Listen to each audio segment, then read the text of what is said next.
I think if one thing this pandemic has taught me personally is I really can't truly just rely on one income source. Now, fortunately enough, I'm in an essential industry, and so my income honestly has not been affected. But it has really opened up my eyes to realize that we have a huge problem in this country.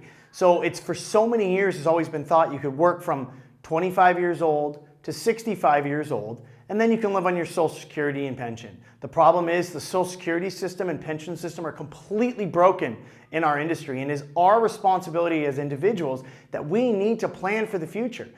People don't realize the fastest growing segment are centurions among people, meaning the fastest age group that is growing is centurions, people living to over 100 years old. So it's so crazy for us to think that we can work from 25 to 65, paying for 40 years on Social Security, and then that's supposed to supply our lifestyle for 30 years. It was never designed for that. And so we need to take it upon ourselves to educate ourselves on how to invest and how to generate passive income and how to actually look to take the money that we're making today and save it and allow it to make money for us for the future.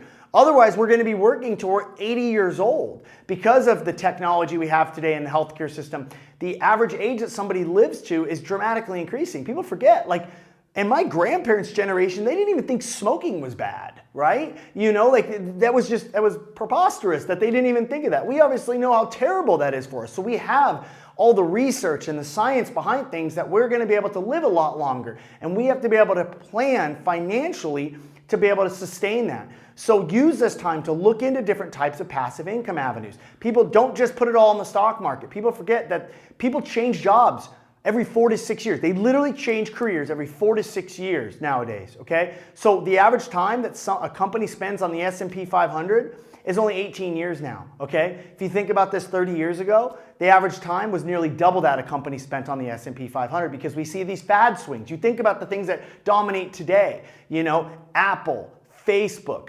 Netflix, Google. Those weren't even around 2 years ago in most cases, or if they were, they sure as heck weren't, you know, where they are today. And so because everything is changing so rapidly, we need to make sure we diversify.